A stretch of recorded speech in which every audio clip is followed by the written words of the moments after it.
We're coming, and we ain't backing down. We don't need a bunch of cats in here looking in the mirror. Everybody just do your job. You understand that? Hey, will you shut up? I'm bitterly disappointed with the officiating today. Guys being dudes. And they run through our like through a tin horn, man. Thank you, Lee. Stephen Godfrey. Hey. Are you going to be able to pay for college for your kids with all the taxes you're about to spend on the new football stadium? Wow. We don't. We usually don't rehearse these openings. That's not where I thought this was going. 26-12 by public vote. Congrats. And that's public subsidies with a B billion. And I heard that they're going to ask Godfrey to pay for like 30% of it by himself. Tough. Trying to sigh as loudly as I can into this microphone. Yeah, really, really excited. Go tighten up, guys. Hey, guys, tighten up. Godfrey, it's kind of funny that they got me. It's kind of funny that the Tennessee Titans got this, because my understanding is that people in Nashville, I mean, I'm not saying they don't care about the Titans. It's football and it's Tennessee, but like, yes, they don't care about the Titans, like in italics. So I can choose love or hate here. I can choose the path of light or the path of darkness. And I have to be nice because I live and die with, and also just, I have some breaking news. Put in a pre-order for Sunday Ticket with a franchise that was accused of the very same things back in the 70s and 80s, and all Atlanta sports were. Was it just, hey, they just did it for the it was a corporate-driven move to have pro franchises in a city where people don't care. And that's, ever since I've been alive, that's made me angry. So I can't say the same thing about Tennessee, but maybe you're not wrong. Godfrey, not the only thing tightening up, by the way. Seems like college football games are going to tighten up at least a little bit. Oh, my. Alex. I'm clapping. If you check out the YouTube version of this, you'll see me clapping. Richard, well done. Really good. I'm proud of you. Thank you. As a parent, nothing brings you joy like watching a child learn. Thank you. And then implement what they've learned. Wow. Richard, that was simply great, and I'm simply thrilled that it's happened. Here is the move. So since the late 1960s, college football has stopped the clock on a first down and not rolled it until the ball was set ready for play. This results in a handful of seconds of play clock rolling, but the game clock being stopped after a typical first down that, didn't also involve an out of bounds play, though of course the clock would stop in that case as well. I'd say 12 seconds or so. I assume the rules committee had a more rigorous study of how much time usually is stopped on the game clock after these first downs, but that's going away. This had been different from the NFL. Now it'll be in line with the NFL, where the clock rolls unless a player goes out of bounds on the first down, in which case it'll be stopped until it's ready for play. I have not seen any indication that they're getting rid of the out of bounds stoppage until the ball is ready for play. So I think it might be vaguely perceptible in the area where people pay the most attention to it, which is the last 2 minutes of the half. They're not changing the rule. So you can still have the rapid comeback drive capability that has existed in college football that doesn't in the NFL, because the clock will stop on a pass over the middle for 12 yards on 3rd and 11. I think it saves probably a few minutes per game. And from the perspective of the rules committee, they are saying that this will mean a couple fewer plays per game, a couple fewer chances to get injured for the players on the field. Also, no more double and triple timeouts, usually used to ice a kicker at the end of a half, and no untimed downs at the end of the first and third quarter, which you might see once a season for your team. If that's pretty rare. I'm fine with it. We talked about it a bit when they were previewing this a few months ago. I don't think that game time is a crisis in football the way that it was in baseball until this year. I do, but that's my point. But I think it's good to get ahead of it. I think it's like, kids these days, man, they've been very clear that they think sports are too long. And so I think to the extent you're getting ahead of that, and maybe also making the sport like incrementally less of a strain on the people playing it, great, sure. Really enjoy you guys saying things like kids these days. The commercial reality. I have less of a kids these days thing and more of that, Godfrey. Like, I don't think a kids these days thing is that big a deal with a sport that's only played once a week. It's a good thing for game length. It's a good thing for, look, no one in college football was going to come out and say, there's too many commercials. this whole revenue thing, we don't like it. I I'm kind of still of two minds about this because it's a faster game. The links of the games, not the time on the field played, but the entire sort of broadcast window or attendance window. I mean, they're getting just incredibly stupid. I mean, like, I think the in-person experience suffers dramatically, which is how you develop passionate fans. In other words, the college kids in the stadium go on to become 20 and 30 somethings and age into having this whole hog identity, like we talk about on our show, right? We love college football. I don't want to just watch my team. I want to watch it on television. And if you are impacting that experience, and I keep saying kids because I'm fucking Methuselah, but you don't want people bored with the stadium experience. And we're seeing that anecdotally and statistically, even in places like Alabama and Georgia and Michigan, kids are getting bored and leaving games. So, I mean, I'm good with that. The bad thing, and maybe I can throw this to you, Richard, is I don't know if this impacts strategy because I'm hesitant to make this a comp to the MLB pitch clock thing, which, by the way, I love. I have had so many Braves games on mute to my side as I was writing or working. It's really nice. I've yet to go to a baseball or watch a baseball game this season. I've heard. I mean, I hear it's that big a deal. It's awesome. Just it's breezy. I honestly, I think combining that pitch clock with. I thought eliminating the shift was going to be a bad thing. I love it because it's more balls in play and it moves so much quicker. I don't know from a strategy standpoint. And Alex, you mentioned this at the outset of this bit. We're keeping it when tension mounts under 2 minutes, right? So we're not killing the strategy outright of let's dink and dunk and try to pick our way down the field. In my head, I kind of have this like passive viewer watching a MAC game, and you don't really have a side to root for, but you want to see a good ending in the fourth quarter before halftime. I think that we're going to maintain that. I think this is just going to speed up the time between starting the quarter or the half and getting to that point. I think you could disabuse me of that. We have a lot of coaches who listen to the show. Feel free to tell me so in the DMs or texts, but yeah. I think we're going to be okay. And I think even offensive coordinators are probably okay with us. Some are. I don't expect this to significantly change strategy in the sport. The one thing that I will say about this, other than that, I also love the pitch clock, just as a fan of baseball. I went to a game with my dad last night. It was wonderful. I don't get to go to enough games with my dad anymore. Unfortunately, the Pirates blew a 5-run lead. That wasn't my favorite part of the day. But even though the game was 8-7 and it had a lot of winding stuff, we were home by 10 o'clock. It was, and I got a night's sleep before tonight. Like you were back at your house at 10 o'clock? Yeah. And in baseball, I'm just a fan. Like here I'm media, and I don't know if that imperceptibly changes the way that I view things like, oh, you want to get it done because you got to move on to build a show or do work or something. I don't think so. But I love efforts to keep games a little tidier because while I love sports, I also have things to do. And so do you, I'm imagining. The thing about it that I do find that you can point out the hypocrisy of it and be totally right is that the rules committee that put this into effect has not framed it as, all right, let's keep games a little bit shorter. They have framed it as let's limit the number of plays in the games and limit the injury exposures to players. And yes, good. Obviously, it is also very, very inconsistent to do that at the same time that you're expanding the playoff to 12 teams and opening up the possibility of 16 game seasons for teams. Right. And not the possibility, but in fact, you are opening up 16 game seasons for what are still unpaid laborers. And there you get back to how nobody is really in charge of college football. And the people on the rules committee are not the people in the governance board for the playoff. And so the sport gets bigger. And at the same time, they change it to say, we want players to play less. It's very silly. And yet in a vacuum, sure. I mean, it is probably good to limit a few plays where you can in this highly commercialized endeavor that is now college football. They didn't do the drastic thing. They didn't do the drastic one to shave time off the game. I will say that. My other thing is, and I think stopping it on incompletions. Yes. Yeah. Yes. And I think I've made this point in this show before. Like it's less a total time thing and more a pacing of the game thing, as far as I'm concerned. If this significantly improves the pacing of the game, okay, like I'll think it's good, and they've done enough.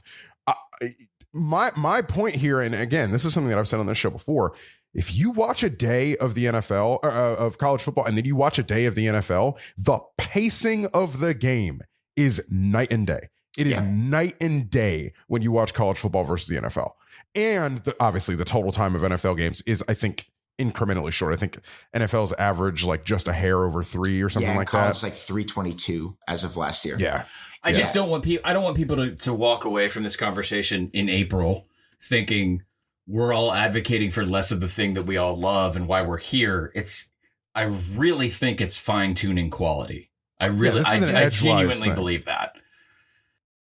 I tend to agree, and I think that I don't think that the sport is going to be fundamentally changed by this, and I think that is probably fine. I think this CBS on SEC on CBS for the short time that it's alive is still going to be interminable, but maybe when two sort of Texas-y air raidy teams are playing each other, we chop out a little bit in the middle, which is fine. I think last thing I'll say is I hope that maybe just this year in like a test kitchen situation, the networks learn from this a little bit and maybe we stagger games. So if you're sitting on the couch watching at home, you can sort of move freely through some we don't know how short they're going to be, if they're going to be shorter, but like it would be nice to have a better viewing experience that's away from traditional blocks like 2:30, 6:30. If that works, I think maybe you start tiering the games a little bit differently. So as you sit home all day, you can kind of bounce from moment to moment a little bit better. My one parting thought on this, while I know that they are never going to limit the commercial thing because money, replay, man, also replay. And here's the first thing that I would do. Automatic reviews on goal line rulings on first or second down. If there's a touchdown, get rid of them. I don't care if it turns out the guy was short by. No. Wait, what? Richard. Wow. A 3-minute review on an automatic triggering review for a first and goal touchdown where it comes down to whether he was maybe down at the 1-inch line or he was down at the goal line. It's like, let's keep it moving, man. Like they're just going to score. They're going to score on second down. They very much might not. Can I? Like that's. How about I pitch this to get us out of here? Then challenge it. All right. How about I pitch this to get us out of here, because we've all been in press boxes, and one thing that I think people might not understand is the physical logistics of every stadium and every conference are different. We need a universal set of replay, and it probably needs to be in another location. So that they in the NHL, they go to Toronto, and other sports, they go to New York. That will actually speed things up a lot, and it will create a universal standard across the power, whatever. You would go to like conference office, like ACC goes to Charlotte. And I would honestly, if there was, again, some sort of like, and this doesn't happen in college sports, a neutral center, Chicago, New York, I don't care, like, where they have a set of officials. I mean, this is never going to happen because the conferences do not want to get rid of their own officials. But to have a centralized area right now, people don't realize, like, it's going up to like a makeshift thing in the press box. Some stadiums' press boxes suck. The logistics are different. Like ESPN usually has to, or CBS or whomever, like, has to wire all this. Like, let's just get it universal. Like, we're in a digital age. I think that would help tremendously. Alex, I know your pain on that first down goal, like goal to go or any goal to go review and all that. The first time it's obviously wrong and they don't trigger that automatic review, I think people are going to lose their shit. You also know why it's never going to change now more than ever. Gambling. Fine. They are never going to change that because of gambling now. Fine. No, you're right. But it's still the change that I want to see in the world. We'll see how this goes in 2023. House announcements, fellas. We've got a big one this week. But first, I want to tell you, everything is big, really. Do want to tell you about our dear friends at Home Field Apparel. They are our longest standing podcast business partners, as I like to say. And I think Godfrey is currently wearing one of us on this show wears a Home Field. Since we went to video, one of us dresses in the sponsor's clothes every episode, showing off the fine. Sometimes it's called the profile eagle or the side eagle. This is the first college sports logo that I grew up with. It was much more popular in Georgia Southern in the 1970s and 80s. This is one of my favorite Home Field pieces, and it's on a hoodie. Godfrey, I guarantee you I wear more Home Field than you because I am more comfortable wearing any team's Home Field stuff. I think you need to prove it, honestly. That's what it sounds like. It doesn't look like a Home Field shirt. Yesterday, I was walking around Pittsburgh in some Louisville basketball shirt. Which is my way of signaling that I'm anti-authority and that I don't respect yours. Or that you want to bring the Big East back. Yeah, that's my way of signaling that. You can get that Louisville shirt that I wore. You can get Godfrey's Georgia's Southern Digs. You can get Richard's Florida stuff. That's the only stuff he wears because Richard doesn't wear anything non-Florida. You can get that all at homefieldapparel.com. And with the promo code... Cincinnati refresh, West Virginia refresh. Boys, you seen that West Virginia refresh? I have. It is very pretty. Pretty. Oh, bomber jackets too. Bomber jackets. Connor right now is on a bomber jacket kick. I was with him in their warehouse a couple of weeks ago, and he was just kind of regaling me with ideas about bomber jackets and mock-ups of bomber jackets. And I want you to find someone in your life who looks at you the way that Connor right now looks at a bomber jacket. I cannot wait for that purple silk LSU bomber jacket to show up when I'm at like Christmas Eve Mass in Louisiana, because it's going to happen. Someone's integrating that into it, like a dress clothes wardrobe, without a doubt. Just doing a tie and a shirt and a bomber jacket. I agree. There's no question. If you use the promo code SCD20, you get 20% off your first order at Home Field. That's SZD20. Thanks very much to Home Field. Fellas, I've been very excited to announce this for a while, and we have a save the date. Split Zone Duo is going on the road. Live shows. It's happening. We have been wanting to do this for a while, and ahead of our 4th college football season together as a podcast, we are starting our live show calendar on June 15th in Washington, D.C. Where? That is where Little I known live. city. Small town. In the countries and, of course, the college football capital of the world that is DC. That's why I tweeted out a Fugazi video. For those of you, I had 5 SCD listeners figure that out. That's why I was putting Fugazi music out on the feed. We're just doing a tour of small town America, baby. June just 15th. Clubs and bars. June 15th. It's going to be an evening show, though we'll open up the doors pretty early. We have our venue under contract. We are finalizing just a few details. But this is a formal save the date. We would love to see you there. We had an amazing crowd when we did a UTSA Troy Cure Bowl watch party in DC back in December, and we think what a cursed group. We think that this is the place to go for our first one. June 15th in the evening in DC. This is a save the date. We will have ticketing details and all of that very, very soon. We'll blast it out on all of the channels where we blast stuff out, including here on this show. But Steven, tell everybody. But that's not all. If you happen to live in the American Midwest, if you happen to live in the American South, no, I can't be any more descriptive of that as of recording time. Stay tuned. Stay tuned. And we're not going on a world tour. Spoiler alert, we're doing 3 shows. The other 2 are coming, okay? If you live, we're coming and we ain't backing down. If you live in the Midwest or the South, hang tight. If you're thinking, I want to go to DC because they're not coming to the Midwest or the South, or you want to go to both, great. We are providing you with as much information as we can as of press time. Don't we all? We would love to say that as a bunch of journos. Yeah, Godfrey's not hiding the ball here. It's just really hard to plan events. It's just we're not event contracts planners. And yeah. So Washington DC, we got a date. Come see us. I think the Hill's in session. All you young staffers, you burgeoning alcoholics. All of you burgeoning political dirtbags in your 20s who are going to shape America's future poorly, I might add. Please come to our show. June 15th, Washington, D.C. It's going to be at a place just steps actually from the National Mall. So if you are Hill staff or you are not, I am not. I live in a different part of D.C. Come out June 15th in the evening. Save the date. Okay, fellas, let's talk about Deion Sanders. Let's talk about Colorado because every college football podcast is contractually obligated to talk about Deion at least once a quarter in the offseason. That's right. And we haven't talked about Deion in a bit. So Deion is following through on the thing that he made very, very clear he was going to do the day he took the Colorado job. He is cleaning out this roster, which went 1-11 last year and was not, I guess, to his liking. So he had within a couple of days, within 2 days of Colorado's spring game, which I think was on Saturday. Yes, Saturday. Colorado had 18 players in the transfer portal. That's via Max Olson at The Athletic, who did a great job collecting these numbers. And it boils down to this. I'm going to quote from Max. Colorado had 83 scholarship players at the start of the 2022 season. Only 20 were still on the roster as of Monday night. They are in the 40s already. That's the end of Max's quote. They are in the 40s already in transfer departures. As of Tuesday, the next most in the Power 5 was 29. And I think that Colorado has had another player or 2 in the Tuesday-Wednesday time. We are recording this on Wednesday morning. Go into the portal as well. So Colorado has lost a ton of players and had a ton of turnover. And maybe that's fine. Again, they went 1-11. And that's what Colorado fans are going to point out. They're going to say, or some Colorado fans are going to say, Prime series, cleaning house. They went 1-11. It's a new era, new roster, etc. Word of caution. Not every one of these is a guy that he wants to lose.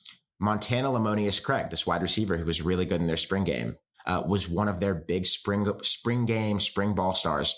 He's leaving. He's going to go and play at some really good program. Shadur Sanders, Deion's son, the QB, was antagonizing him on Instagram after he left. Didn't seem happy. Aubrey Smith, a linebacker who apparently really impressed the coaching staff in spring ball this year, 24/7 said that he was one of the few players to get a jersey number, which is sort of an indication that the staff likes you. He's leaving. Deion did a earn your jersey number thing during spring. He did a white guy from the 60s impression. I don't know what the overall number of guys is who are leaving Colorado because Deion is flushing the roster and chasing them off, because there's a lot of that. Godfrey and Richard, you guys talk about that. But it's not all of them. And some of them are just leaving for greener pastures. And I want to make one point before I kick it to you. Deion Sanders is not for everybody. He's kind of a dick, and his tool of choice is a hammer, not a fine-tooth comb. And sometimes hammers break things they don't want to break. And I think you're starting to see that the Deion experience, while clearly good for Colorado so far, is not entirely peaches and cream. And it can't be. And it's never going to be. Do you ever comb your hair with a hammer? Yeah, I do. Okay. Yeah. Richard, where do we want to start? I'm I'm going to let you drive. Okay. Let's start with what you may have seen on Twitter from he's a tight end who is leaving Colorado, and he tweeted that he can't get his practice film. So let's start there. Okay. You got a lot of guys leaving. I think it's 30 something since April 15th when just this window opened. Obviously more from back in January when the first window opened. Zachary Courtney, shout out Zachary Courtney. Yes, Zach Courtney. He tweeted yesterday that he can't get his practice film. Okay. So some layers here. First and foremost, I don't think this kid, Zach Courtney, has played. So he doesn't have game film. So there is an open exchange from FBS and FC. Like, you can get anybody's game film. Everybody can get everybody's game film. All 22 wide and from behind the line of scrimmage. So that's not a big deal. What is a big deal in various ways is practice film. I talked to some folks last night and this morning about it. Like, overall, the feedback is it's pretty shitty to block a player from getting his practice film. Now, I will say this. There's two things that I think I get why a coach and a coaching staff may be a little justified from blocking this. And I do not know about this young man's specific situation to what I'm about to speak to. I talked to one coach last night who was like, yeah, man, some kid motherfucked us on the practice field on Wednesday of a game week and left. We're probably not going to be that accommodating when he asks for film. Okay, fair. The other thing is, and I also think this is fair as far as practice film is concerned. If you sit, Godfrey, you sat with coaches and you've watched film with them. When you watch film on the projector on the screen, it's got, it's not just the film.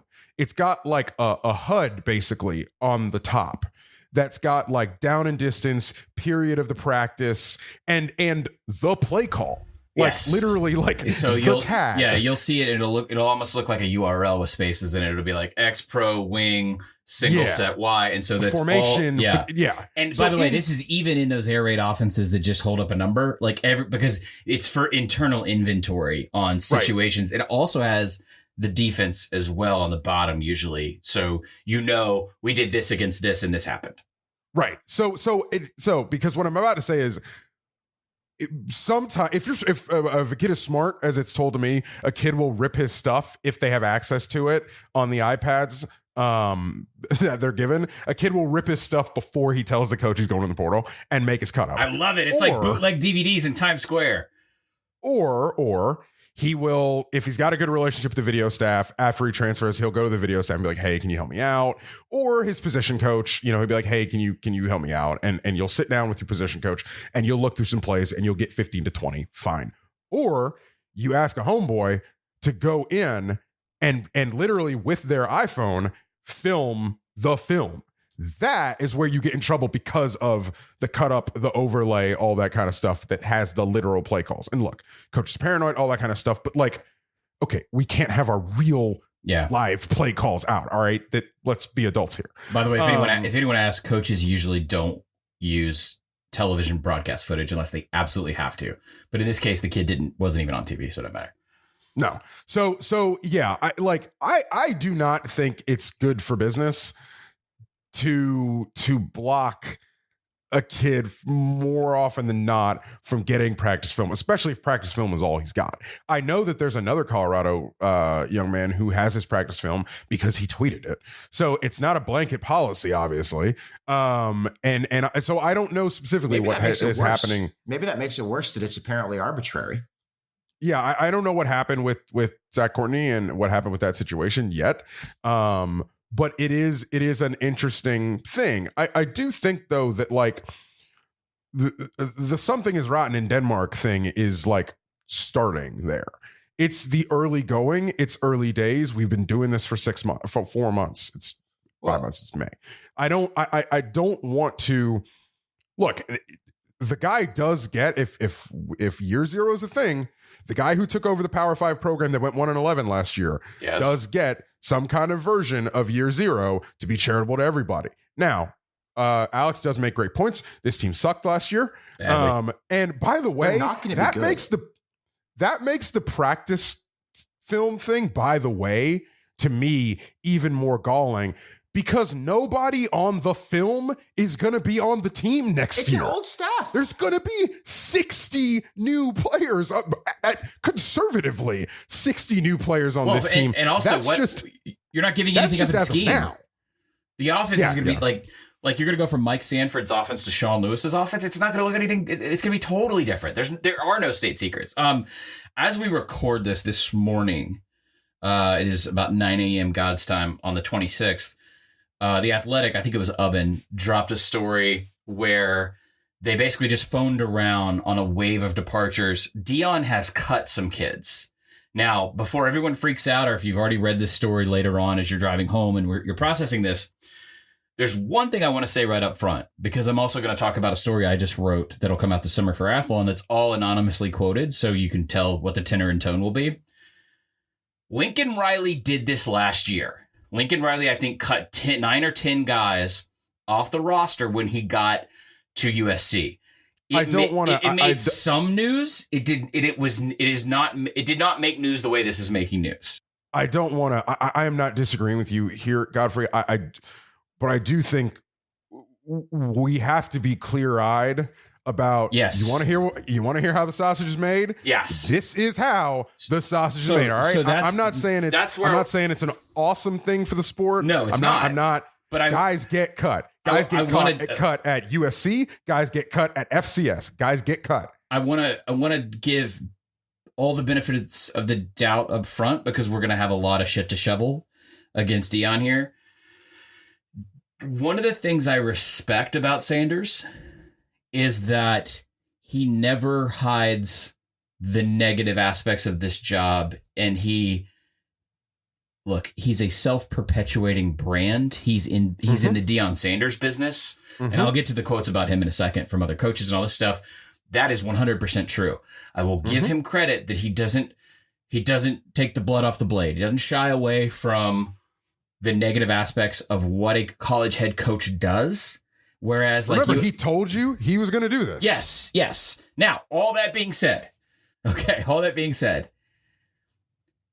think the more galling part of this is not that, hey, offensive lineman, tight end, whomever, we don't need you, because that is the nature of the business. Shocking how these guys can't be considered labor or have health care, but they can get fired. It's weird.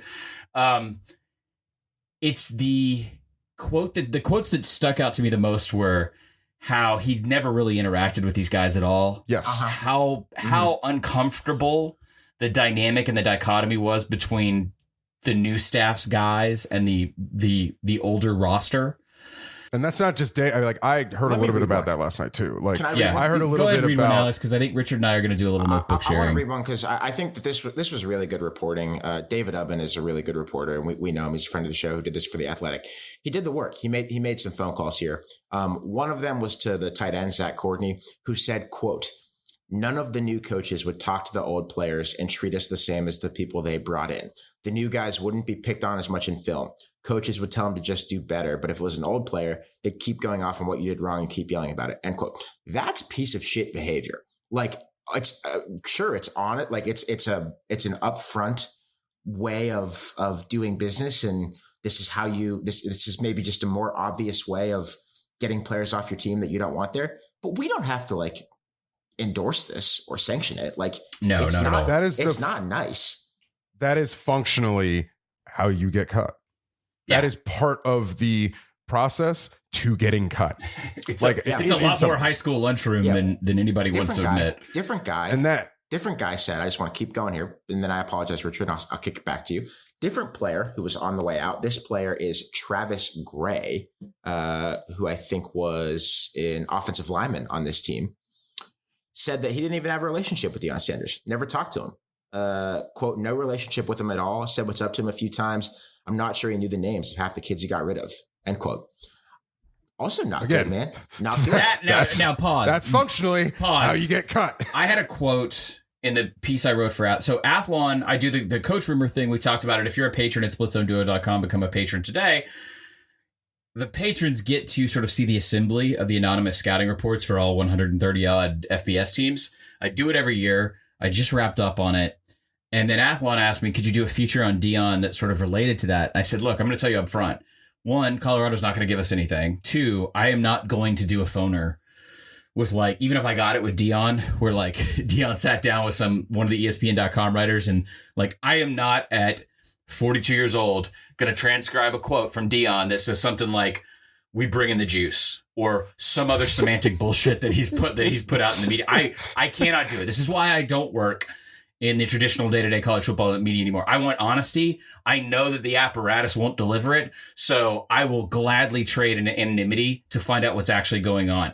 So I did that, and what was funny was, in the space between the spring game and us recording this, I had turned in the draft a while ago. I thought, I always try and balance these things out, because when people get anonymous, they get mean. We're seeing this in the NFL draft, by the way, right? Every single year. I think everybody who's a football fan knows that all of a sudden anonymous scout season will just be derogatory to some of these players because they can get away with it, because there's an axe to grind, because there's an agenda. I had a really hard time. There's no agenda, or they're not drafting a player or whatever. Or they don't really know what they're talking about, or they don't actually have access to the kid or whatever. So I had a hard time finding balance in this, and it ends up being kind of negative 80-20, I think, in the quotes. I will say, and I don't have the draft in front of me, I had an agent tell me, look, when it comes to sort of player interaction time, whatever you can say about Deion and his lack of interaction with his roster, or the lack of frequency with which he's in the building in Boulder, you can say the exact same thing about Brian Kelly and Lane Kiffin right now. Again, I'm trying to exercise benefits of the doubt to Deion right now, because there's an overwhelming amount of evidence that this is, at the very least, absent of tact and empathy and compassion for players. But also, guys, from a football sense, all the coaches that I spoke with, especially in the Pac-12, just talk about Colorado for a second. This is an extremely bad football team that is not going to be able to sustain the system shock of having every organ transplanted or retransplanted in one cycle of recruiting. This is a 1-11 team that I don't hey, look, they're going to come out and score some points. Sean Lewis has a faster, better scoring offense than Lane Kiffin. Their defense is cheesecloth. Okay. This is going to be a bad football team. And the persistent comment that I got was one that we've talked about on this show, Richard. What is Deion Sanders, the media mogul, the YouTube show? I can't talk with him without having 6 YouTube cameras on me, all this shit. What is that culture like at 1-4? Do you want to play a schedule game right now? You don't even need to. Let me spoil it right now. This team might not win an FBS or a Power 5 game until close to Halloween. Stanford's probably their best shot. And it's not, I think it's in mid-October. Colorado State might beat them. Okay? So what does all this circus look like? Because he can control every element of narrative. He also had no persistent or aggressive I'm sorry. My apologies to the Clarion Ledger. It's not your fault. Gannett is a fucking ghoul of an organization and an entity and a news corporation. The Clarion Ledger didn't have the teeth to chase his ass the way a good beat reporter should and could. He's going to be, I'm not saying Colorado is Alabama or Ohio State in terms of media coverage, but it might be now because you keep waving the red cape at us, the larger us, not SED. How are you going to hold up to this scrutiny? David, who is a friend and is probably listening to this, like David's basically the Athletics Colorado beat reporter right now. Like, all right. Why do we keep punishing? Right. Why do they keep punishing this man? They made him a Tennessee beat writer. Boulder is before, nice. No, they put Ubbin in Knoxville before Tennessee got good, and now he's going to cover. What the heck?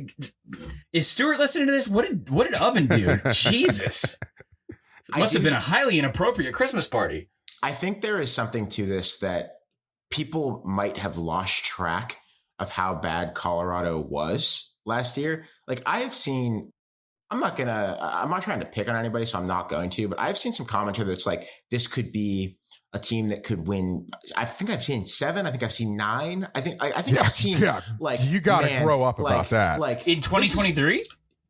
Like football games? Do you know what this is? My voice can't get any higher. Are you fucking kidding me? This is going to be, in my opinion, this year's version of last year's Arizona, which is you were absolutely terrible. You are still kind of bad, and you're probably not good enough to make a bowl game, but you're fun, and you score points while giving up a ton of points. That's what I expect the on-field product to look like. The idea that they're going to like contend for the Pac-12, to anyone who might think that. Poor Charles Kelly's going to have an aneurysm with what they're going to put out there. It's not going to happen. 2 points for me about Deion. Y'all, TCU, Nebraska, Oregon, USC, Arizona. Who are you beating? That's the first 5. It's going to be hard. Oregon State is going to beat your ass. This is my thing about this whole Deion discussion and why I am just rubbed the wrong way by it. I think it's a hypocrisy thing. It's like, yeah, Deion has the right to rapidly flip over a terrible team. And like he said he was going to do it and he was just being honest and all of that.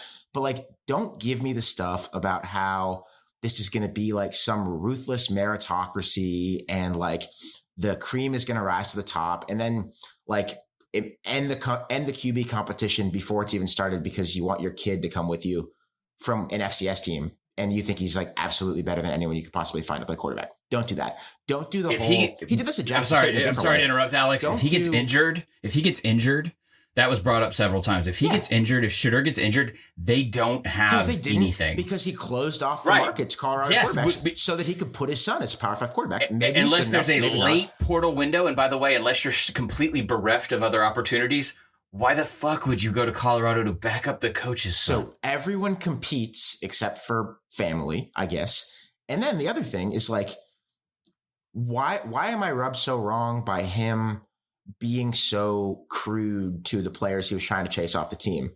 It's because in his last job, he pitched himself as this lifter up of young men and of a place. Like Deion wrapped himself in the Jackson State flag, the HBCU flag, the builder of young men flag, like the changer of cultures flag. He wasn't just like, oh, I'm going to be a good football coach. He was like, no, I'm going to change a place. Like I'm going to help people. And then you treat people like this. Like you can do that, but we can say it's bullshit. And I think it is. You know what all this reminds me of? This is the exact same way. Let's take every element out of this for a second. Ex-NFL player, celebrity, the uniqueness and the ubiquity that is Deion. This is the exact same structure of criticism we apply when a late 40s white Southern coach wraps himself in scripture. Yeah. You cannot always do that. And by the way, Deion, no stranger to the New Testament. You cannot do that and maintain rolling the dice 100 odd times on 100 odd kids every single year. You're going to have either off-field incidents. You're going to have legally gray discipline issues. You're going to have disenfranchised kids talk poorly about you. It's never a good tactic. You are never going to be 100% a pious Christian man. And if you use that as a selling point, it's going to be used against you eventually. What Deion is doing is constantly and consistently arming his critics and his opposition with a variety of weapons that they can shoot holes in different aspects of his program. And the reality is he doesn't have a 10-win roster to bulwark against that. So I'm fascinated to see late November, when we're talking about the next recruiting cycle or the next portal cycle, how the culture there is going to reflect the sales pitch he gave when he got it. Couple things on that. Look, let's talk about this roster as currently constructed right now. They're at roughly 60 odd scholarship players. 85 is the number you want to hit, be at, whatever. I think it's like 3 defensive linemen on the roster. They got rid of one defensive lineman who I'm told is Power 5 good, another who's probably high level G5 good. They got rid of players, I think, who can help. I am not concerned about Deion's ability to attract skill talent, to be honest with you. Sure. I am concerned about how you win football games, which is blocking and tackling, as I am wont to say on this show. Where are the linemen? They're going to play the A11, I guess. As we all know about a football team, the easiest thing to do is develop offensive line chemistry without a spring practice or a truncated spring practice if you're coming in late. You're coming in the April window. Like Richard, that's where Richard, before this week, I had a Pac-12 OC say it's the worst D-line in the Power 5. Before what you just said happened. And look, Deion was, I think he said after the game, he was like, what we look like now is not what we're going to look like. Da-da-da-da. Yes, that's every team in the country, all that kind of stuff. Right. I am very interested in how Deion Sanders triages not just losing. I mean, getting your ass beat. Yeah. What's TCU going to do to him? Getting your ass beat. Because I'll tell you this, we could talk a lot about Matt Rule and what Matt Rule is, what Matt Rule isn't. That Nebraska team is going to be tough. That's his home. Right? That's his home debut, by the way. That's why Richard's saying this on September 9th. That's his home debut. That Nebraska team may not win a lot of games this year, but you think the Nebraska team that made quarterbacks live in their spring game isn't going to be juiced up to run through your ass? They're going to full back the shit out of them, and they should. Now, I'm not saying that because I want them to lose. I'm saying that if I'm looking at a team that's what I would do. With a front seven like that, hey, baby, I mean, look at the shirt I'm wearing. Triple that shit. Like, grind those. Actually, that would be wise for Matt Rule to do from a fundraising perspective. If that shit looks like Osborne in Boulder, Colorado, oh my God. Fullback belly. I can hear the erection from here. This is my thing. And like, look, Alex made this point earlier. The Deion is not for everybody thing. Like, look, the guy's got cameras everywhere. They follow him around everywhere. That is what I've been told.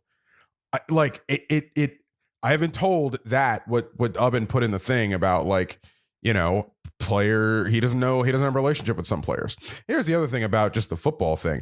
I had 2 people tell me last night they look small.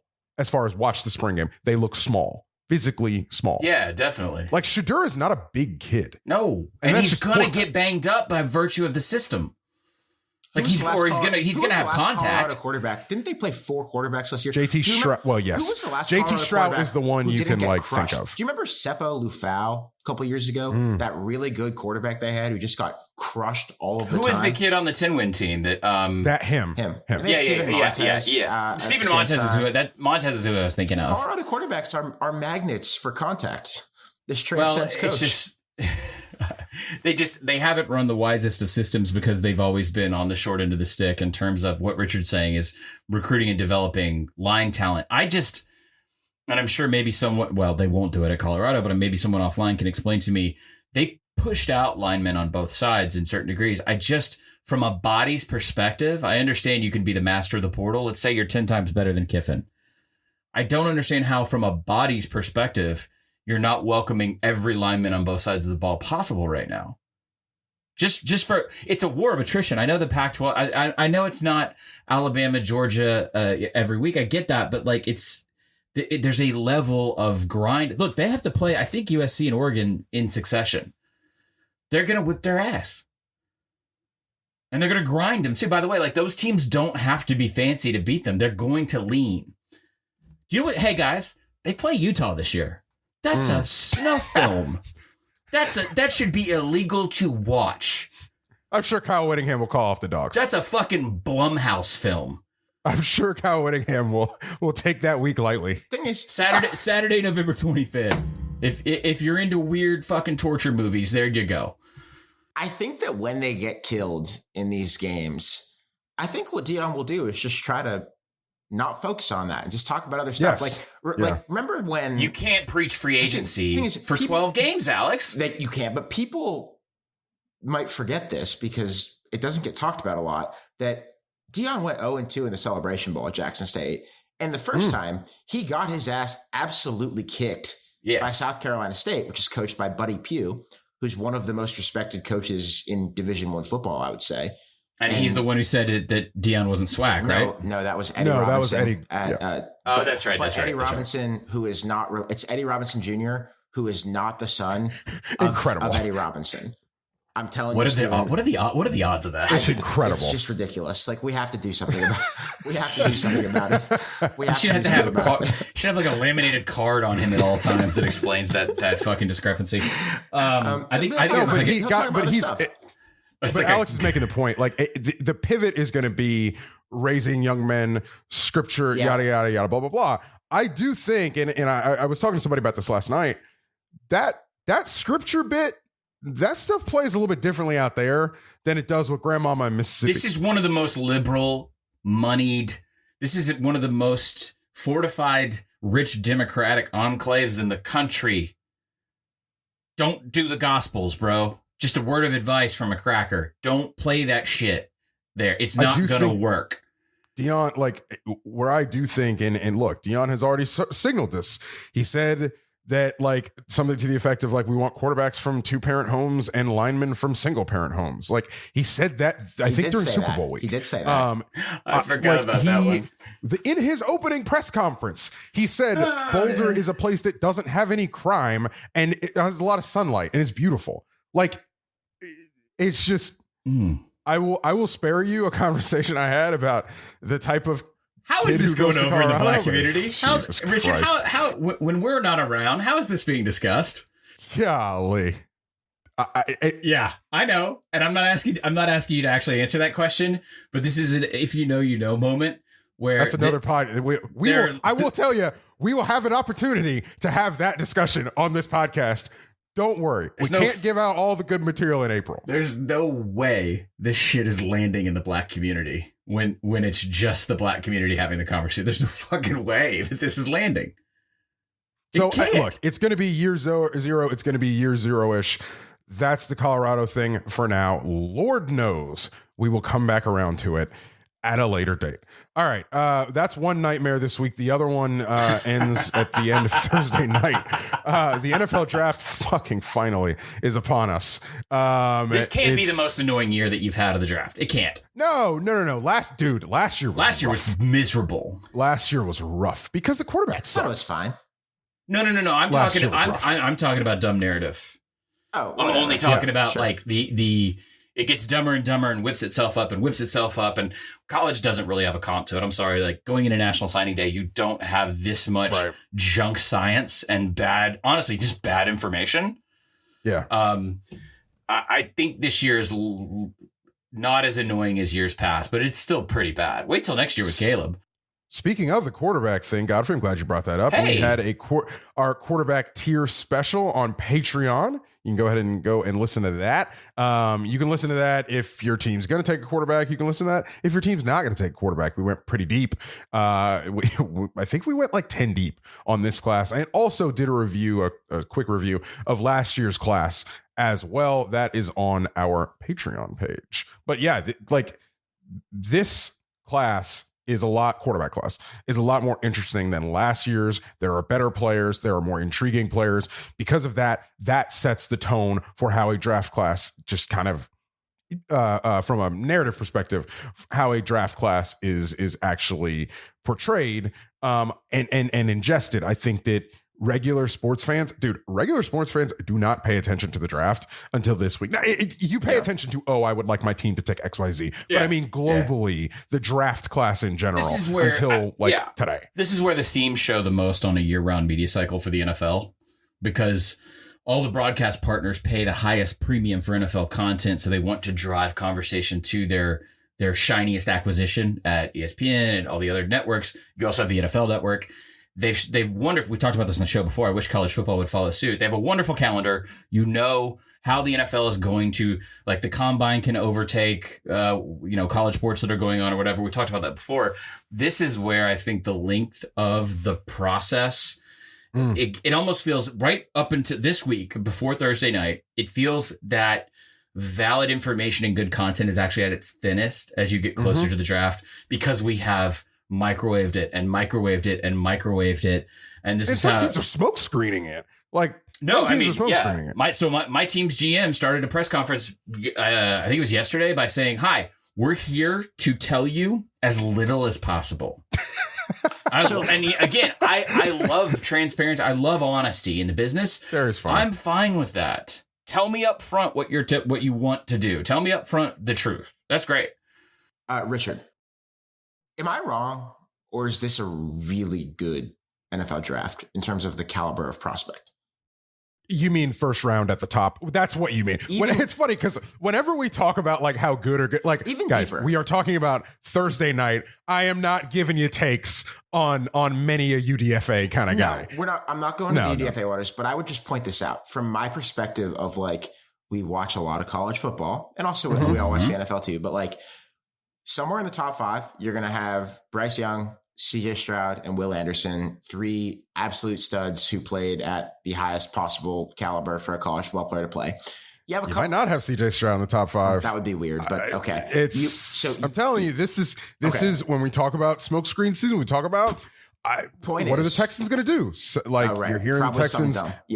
You're hearing the Texans may take Will Anderson. They may take Tyree Wilson. Dude, They couldn't. See, this is okay. Anyway, this is what I'm saying. This is what I'm saying. We suddenly sound like a radio show. Somewhere, you will have those players picked pretty early. There are some more projectable guys, like we've talked a lot on Patreon about Anthony Richardson, Lucas Van Ness from Iowa, who didn't play a ton in Iowa, but had a ton of sacks good prospect. I should say. Excuse me. Good prospect. Still had a ton of sacks and not that much time. But, like, even the back half of the first round in some mocks that I've looked at is just insanely good player. Insanely good player. I saw a mock by Danny Kelly at The Ringer that had from 17th or later, Joey Porter Jr., like, awesome cornerback for Rose Bowl winner, Brian Breezy and Miles Murphy, these, like, high 5-star Clemson defensive linemen. Clemson just has been churning these guys out since the Cleveland Farrell, Christian Wilkins days. I don't want to talk about Vic Beasley. I don't want to talk about it. Darnell Wright, who I remember as the only 5-star that the state of West Virginia has ever produced. Jackson Smith and Jigba, who the last time we saw him play serious action was putting up like 800 yards in the Rose Bowl. Jordan Addison, who won a Biletnikoff. Little small injury. Addison won a Biletnikoff.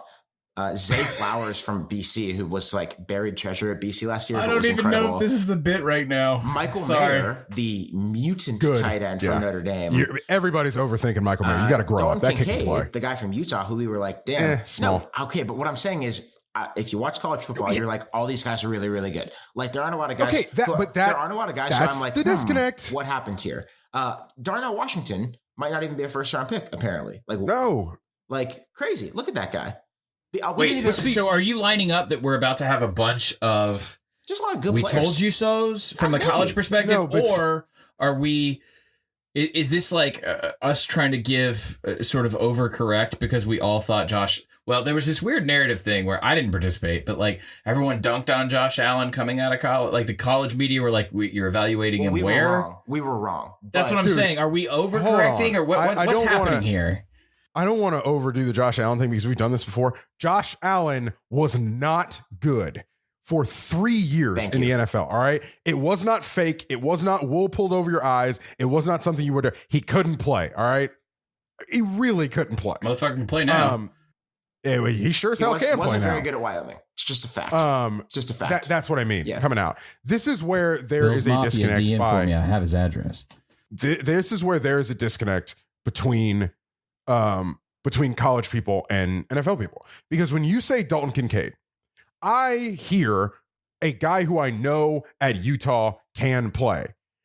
But then I know from NFL people I talk to that the feedback is small. Like, it's just like that. It is in many ways. It is in many ways a much more connected game at both levels. But there are still many things that make it a different game. Right. It just is. Well, yeah, size and speed, and the speed Sure. at size. Yes. But that's what I'm saying. Like, I don't know that because a lot of these guys were really good in college that, and I'm not even saying you're saying this, but like, I don't know that these guys that you just rattled off, all conference, all American players, are going to be fucking anything in the They NFL. might not be. They might not be. I guess what I mean is, we are a college football podcast, and some NFL drafts are more exciting to me as a college football person than others. That's what you Last mean. year's, where like I was kind of trying to talk myself into a Liberty quarterback maybe being good, like, was bleak from Dude, my the Titans. from my perspective. him. He's Holy I cow. mean, we all saw what happened, like, when he played in games at the end of the year. This year just feels different. Like, They're all talking about Will Levis right now.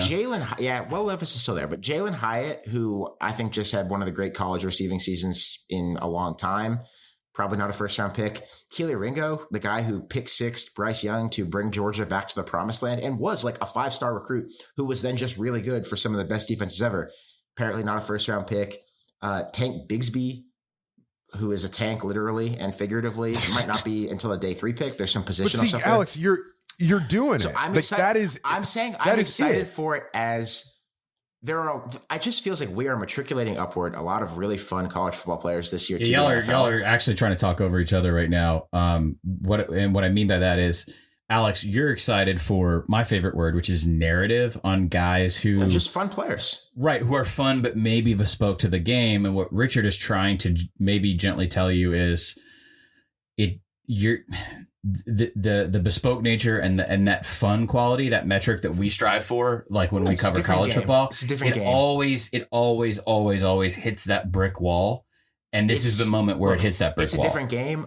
Zach Wilson is going to be washed out of the NFL in like 10 minutes. And we all saw what he did. By the way, we had that one right. We sure did. We all did. We all did. did. You know, you guys did, but I'm not ashamed to admit that even though he had like 70 seconds to throw every pass, he was awesome in 2020. This awesome. is, I Look at the way think, the ball wait, just came out of his hand. Like, it was amazing. Hang on, I have NIL questions in a second, because that's, to me, a more pertinent topic. But this is what I was talking about at the front of the deal, where we have this elongated period in the calendar of no live football, plus the time between declaring combine, pro day, and draft. I watch incredibly smart NFL media microwave brain themselves into overthinking quarterbacks every single year. Go back and listen to the 2021 SCD QB tiers, in which we talked about at one point in time the Zach Wilson experiment.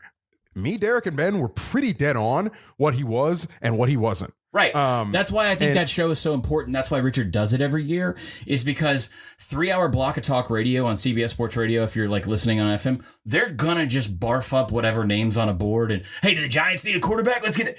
The reality is the supply is never going to meet the demand in this league. Mm-hmm. And this is the period of time in which college heroes, to Alex's point, who have fun story. Like, look, if you're the quarterback of this Utah run, like, you're a fucking Ute legend, in my opinion. Like, the things they've done, the games where they've been upsets, like, that's great. Okay. Problem is, you're still just not going to translate Steven, to a second and third contract in the NFL. Richard, I want you to defend me here because, like, what do we got? Do I have to defend your honor? I'm trying to broker peace. I'm not the. I'm not doing the thing where I say any good college football player is going to be good in the NFL. Like, I fully agree with what you express on the Patreon show. Like, I love Hendon Hooker at Tennessee. Who didn't? Who doesn't love a guy who can't play at Virginia Tech and then goes to Tennessee and pilots the most fun offense in the sport and beats Alabama? Who doesn't love that? And yet, I think it's quite silly that we're talking about this possibility that Hendon Hooker could be like a first round pick. I just don't get it.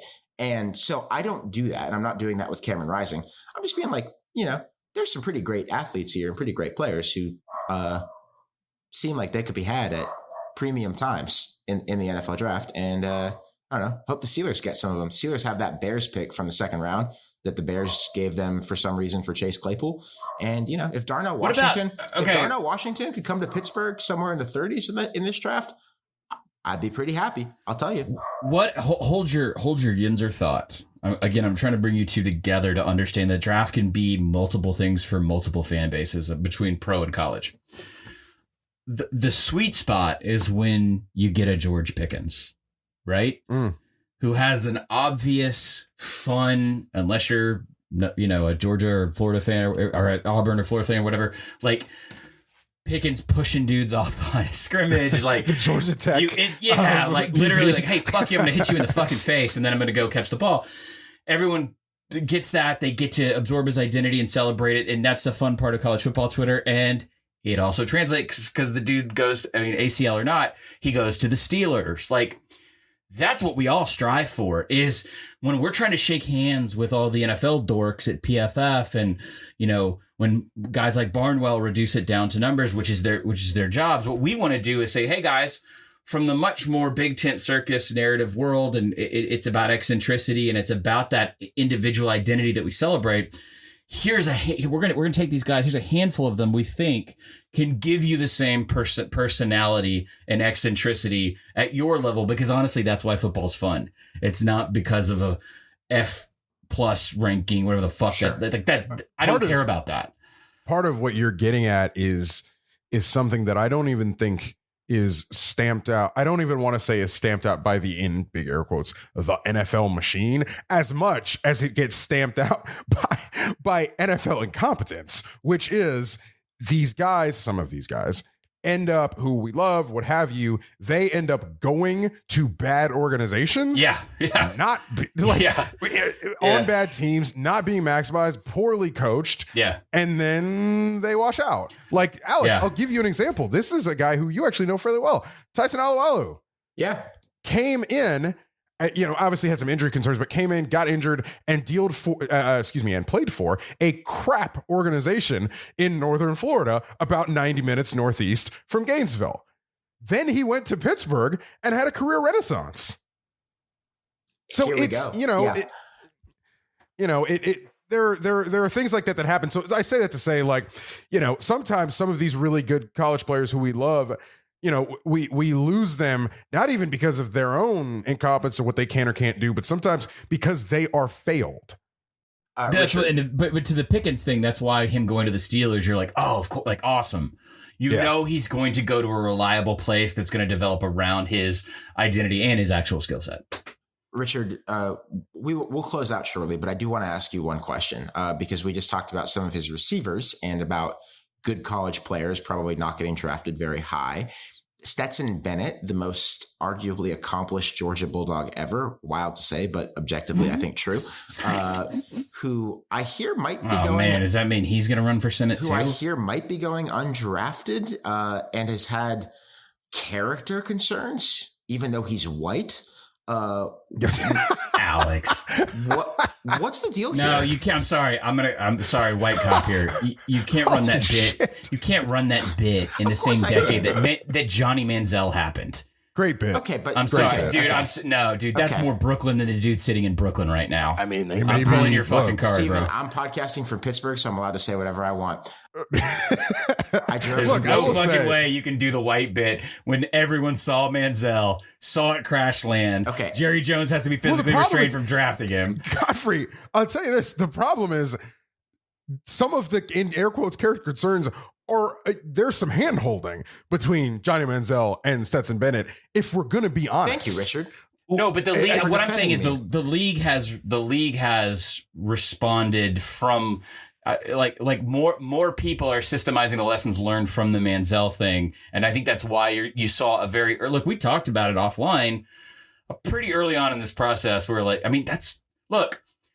full cast never tells a joke. Stetson Bennett Kia is a very true statement for a reason, and it was easily identifiable. Bennett. So Georgia is interesting, fascinating here because they have on their football team, the two, I would say, objectively most popular players on their team last year are now going into the draft. One of them is, absent of positional value, or at least top 5, we can all agree, best player in this draft. I mean, Jalen Carter just is. Yeah. Yes. Where he gets picked, we will find out. I know that you want to talk about smoke screening, dude. Woo. When that thing happened at the combine, there was smoke screen that he was going to fall out of the top 10, out of the top 15. Yeah. I will believe that when I see it. No, I'd take him in Atlanta.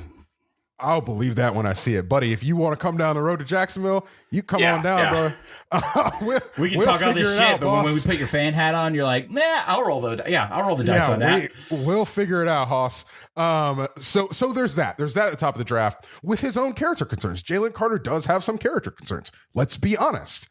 And then there's Stetson Bennett, who does not have the physical talent to cash the checks that his off-season, or I guess draft process dalliances have been writing. Yes. He erred in not going to the Shrine Bowl and getting a public intoxication charge. He erred in going to the combine and looking like he would rather be anywhere else. In a Stetson Bennett needs to impress people, or at least not fuck it up at the combine. That's the kind of guy who needs the combine to say to the feedback from the combine to say, great, checks the box. We're Hendon Hooker leaves the combine and every single team is like, whoa, that guy impressed us on the whiteboard, really impressed us in interviews, all that kind of stuff. People did not say that about Stetson Bennett. We understand. I probably think he'll end up getting drafted 5th, 6th, 7th round pick, Saturday player. What a waste of and we'll see. Did you say what 5th? Happens. Did you say 5th? 5th would be high. He's going to start an NFL game at some point. It's going to happen. No fucking way. No way. Let's bet on that. Let's bet on Is there it. another COVID or something? Let's bet on it. But here's I think 6th, 7th round pick, he will absolutely be invited to camp, and then we'll see what happens when he gets to camp. He's going to say, really? Because this is the knock against him right now. The knock is that he is yet to professionalize personally. We will see if in the next 4 or 5 months when he gets into a camp, if he's able to mature and get to a point where, hey, professional football player and he's being a pro. But right now, that is the knock. That is what I'm hearing. That is what I talk to people about. To that end, I will bet good American money that our friend of the program, Cole Kubelik, will be interviewing him on the sidelines next February during an XFL game. Okay, disagree, but we'll see. But part of why I think this pre-draft period is kind of uniquely harmful for him, and like, Godfrey, you can cop me and I'm doing a bit, whatever, fine. But like, part of his appeal until it was clear that he was actually really good was like, look at this kind, nice young man with this great handshake who like looks like he could have been the president of any fraternity at UGA. Like, he's just this nice young, and I think that this is in what way? No, I know what he's talking about. He's talking about the like. He's talking about the like rags to riches, walk on to starter. Like this perseverance and leadership and this character of this young man. But then you guys are contradicting yourselves at the front of this segment because the draft doesn't give a shit about narrative. No. He's talking about in Stetson's first year starting. He's talking in Georgia? Stetson's first. Yeah. In Stetson's first year starting. All the Masters Polo bros, they love that shit. But that's the first year starting, that's and then identity the first politics. Yeah, the first year starter and then the first national championship had a lot of that. I understand what Alex is saying. Absolutely, yeah. And it's also because they didn't have a more athletic quarterback on the roster. Because regardless, I can't believe he's a fucking OC. Well, I mean, maybe it's not a Monken. Actually, I'm interrupting myself twice. He's in Baltimore now, but bottom line was that offense was reductive to a point, and he got away with it the previous year because they had a legendary once in a millennium defense. Yeah. Stetson Bennett worked in that offense because they didn't ask him to do fucking much. Steven, I'm sorry. I just want to be clear about what the difference is between him and Johnny Manziel. All of my bits and jokes aside, Johnny Manziel's thing when he was at A&M was he parties a lot. He is, the king of campus. He is more of like a wild child. I don't know how I would put it. Stetson Bennett doesn't have a smartphone, man. Like, that's part of his story. Georgia's made sure to tell that story over the last few years. You could still be drunk and dumb without a smartphone. People did it for decades. The identity politics thing, doesn't not matter. These players and their agents present themselves in a certain way. And look, I think if anything, and I'm not trying to run counter to this in Fox News. I just think it's funny that for the first time in history, we went through the well-bred white walk-on Georgia lily white polo dude, wins 2 national championships, it goes through this process and isn't called well-spoken. It's actually funny. The analysis that's coming out through the back channels and the people that we talk to is the motherfucker ain't well-spoken. Well, hey, man, Chad Kelly got drafted. Okay. True. True. There are moments on the show as we record live where there is a governor that goes off in my head that says, nope, don't say that. Don't do that. Absolutely said that because we're on not video and I Kelly. wanted to see. I'm talking about my response to that response. I do get it. He was always going to have an inflated profile because he was coming off of back-to-back national championships with Georgia. I guess I'm actually kind of like satisfied with the process because they identified that, hey, he's not an NFL talent because physical reasons, but also prep, maturity, character, culture, this kind of test, that kind of test, whatever. Like it's refreshing that I'm not hearing, let's say, a Titans fan that I see at Publix be like, what about Stetson Bennett? Like, no one has said something that's stupid to me. And Alex, I think 10 years ago, they would have. I really believe that. Where they would have gone like white, well-spoken, gym rat, like all that shit. I really do think they would have. So I think if anything, it's a sign of slow progress that less people than I expected, even in the state of Georgia where I'm from, get angry about the Stetson Bennett key a bit. Even Georgia fans are like, yeah, probably. Which, by the way, why have an NFL career at all? You could be dude, he'll sell a lot of Kias. You could be fucking governor of Georgia. He'll sell a lot of Kias. Those are decent vehicles too. Are they going electric? They must be. Everybody's going electric. I don't know. I don't know when he's doing a bit. But not he's as electric as Stetson Bennett was. Yes, they have. Oh God, I'm getting under the. Oh God, he's doing a bit. I gotta go. 5th and 7th round picks. There is a quick thing, and it's something that I think we're going to need a couple serious years journalism. to kind of Is NIL about. affecting this, Richard? I need to like it. I'm not going to say it's not. I'm not going to say it's not. The Broncos GM, George Payton's the Broncos GM. Yes, he at the combine. I was standing there. He actually made a mention. He was asked this and sort of said this. The bottom of the quarterback market is affected edgewise by NIL a little bit in that guys are staying in school. And I think we saw this in basketball. Like Oscar Tshiebwe, who is the really good Kentucky, well, I don't know about really good, but the Kentucky basketball he's really player. Good. Okay. He's really good. Yeah. They're going to come out of my depth. They're going to come for you for that. Yeah. The Kentucky basketball player. He was a projected 2nd round pick, as I understand it, last year, but came back because of NIL money. And like they made him like a Kentucky colonel or some shit. So like a Is lot he black? there. Is he black? Yes. Yeah. That's notable. So a lot going on there, but it's happening in basketball too. Edgewise players come back to school because we can pay you. So yes, this is what I'm. Yeah. Yeah. There are definitely NFL people who are saying they are seeing this as a developing thing. I would like to see it over a couple years and make sure it's not just like a 1 draft class thing or a 2 draft class thing. Let's see it over the next couple years, but I don't want to dismiss it out of hand. Richard, I do think there's merit to it. Do we need to? I totally agree with you. We always need a data set. There's too many things that are happening in college sports right now where I'm asked for an instant reaction. I say, we need 3 years. We need cycles. I need to go to people who are smarter than me and say, this is the trend line that we've established. NIL is a great example of this in many ways, but in this specific instance. So my assumption is, let's say you grade it a 6, okay? Your 6th round draft pick, and you're at a good like helmet logo school in the Power 5 guys, right? Like Oklahoma or Georgia, whatever. And they give you the NIL money to stay because you make that roster better and they're better for it. I assume, and this is kind of me trying to learn out loud,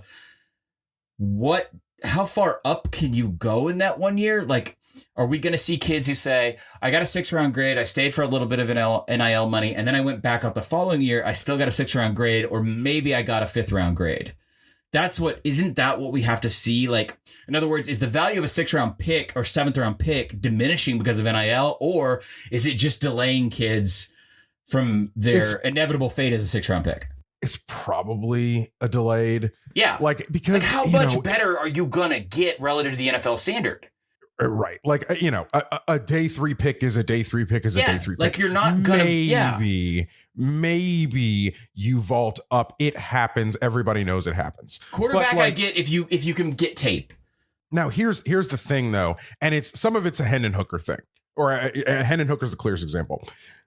I also have to see the age thing rinse itself out. I need to see the COVID thing rinse itself out. Oh, yeah. Because... And Ben and Derek were really instructive because Ben and Derek and NFL people, I think a little bit differently about the age thing in general than I do personally, but they were, to their credit, very interesting on our Patreon QB tier show about talking about what the age thing is. And effectively, I don't want to give it all away, but effectively, if you see a 24-year-old college football player that makes the leap at age 24, is he really good? Or is he just way more experienced than the 19-year-olds who he is playing against, than the 20-year-olds who he is playing against? So okay. Some of that, yes, that's kind of their point. So is there also a concern for tire tread? Yes, but not as much as the other one. Probably depends on the position. Yes. Like, that's the thing. 25-year-old running back's a different story. But that's part of the rub there that I think also plays into this. If you're 25 and you're in college football still, that is a COVID era thing. We got to rinse that out for this evaluation purposes to also kind of make this full kind of judgment about what this is. But like I said, I don't think it's nothing, to be honest. And I do think there's probably something there, because there's definitely something there in basketball. Like, if you're a day 3 pick and a bang on day 3 pick, and and OU is going to give you $100K or $75K to stick around, versus the uncertainty of, sure, as a practice squad player, you could make 600, but that doesn't mean you're going to be on the practice. Like, you might just get cut. Yeah. Like, you might get cut in camp. All right. It's last question, same line of logic. Let's put it in reverse for the purposes of ostensibly still being a college football podcast. Does this make good rosters that recruit at like Bud's level, what's it, the blue chip ratio schools? Does it make them more better, for lack of a scientific term, in that they're losing less NFL talent technically every single year? I assume that does, right? Yeah, but the other thing to factor in is grad and regular transfer, portal stuff. You also kind of have to mix the portal stuff in too. You would have to isolate the portal, honestly, to figure that out, probably. Because the bottom line is I don't know. I would need someone smarter than me to explain. Is there more value in having a returning veteran starter, or is there more value in freeing the spot up to go? And I'm talking about, again, you're a high tier school. I'm not talking about a middle of the road 6-6 AAC school. I assume you would want that incumbent veteran that you've coached and you have consistency with versus one more chance to roll the dice in the portal. I would assume. Yeah, and there's something to be said for your room too, where like, right. If I'm a tight end who's a redshirt freshman, can I move up here, or are you just going to bring in somebody? And that is the rub of the portal. If we want to tie everything today together, with maybe the exception of the clock stoppage, when I was working on the Deion thing, and this all connects, I had a coach point something out because he predicted, or maybe he knew, that Colorado was going to flush after the spring game and also have attrition. He's like, what do you do in the future when you have this amount of turnover and you're trying to install schemes and teach? Our offense is going to have to become simpler. Our defense is going to have to become simpler, because in college, you get such a tiny amount of time to do install, to have books, right? Like, the whole reason Bill C has the whole, returning starter, returning experience stuff is that there are some intangible metrics to that too, of like, well, then they know the play calls and they know this. And as Richard just mentioned, the room, your linebacker room, your quarterback room. But if we're rotating in every single year, is the shit just going to have to be simpler out of necessity? And it really comes down to who can teach the most the fastest. Just a thought. That's our show. But before we leave, I do want to make one more quick plug on the way out. You have probably heard us reference it a couple of times in the last couple of weeks that we are now on camera as we record this podcast. Full episodes go up every week on our YouTube channel. That's youtube.com/@SplitZoneDuo. We also now have a much more active Instagram channel where we do a lot of stuff. We have a TikTok. By the way, that TikTok is not at Split Zone Duo, but it is at SZD Pod because someone squatted the Split Zone Duo handle. If that was you and you want to extort us, please email us, podcast@splitzoneduo.com with the subject line extortion attempt, and we can negotiate over maybe getting that handle from you. Please don't do that. Please don't do that. But no, we would love for you to follow those channels. It's a great way to support the show, and we are going to do stuff on those channels that we've already started with our dear friend Hector Diaz, a brilliant former coworker of ours at SB Nation, who's just a maestro of social videos and of making stuff that people like to consume on the internet. So it's kind of a big business thing for us to get onto these platforms and try to find new listeners. So follow them, tell other people to follow them. Just look us up, Split Zone Duo. We are on Instagram. We're on TikTok. Alex? We're on YouTube. Alex, Instagram, as we record this, it is now 10:10 a.m., April 26th, 2,209 followers on Instagram. I said when we get to 5,000, I would do a wrestling storytime Q&A. But I also said I would tell a Hulk Hogan story if you got to 2,500. The deadline is this weekend by the end of the draft. 2,500 followers, you're less than 300 away. If you guys want that content, I'll incorporate it into this show, into the Patreon tiers. Ultimately, we got to build up the Instagram, guys. I'll talk more about it on the Single Wing. We are diversifying our internet platforms, not because of any political bent, just because it's good business, and we want y'all to share with us in these communities. Thank you. Also, Twitter sucks. Mm-hmm. Mm-hmm.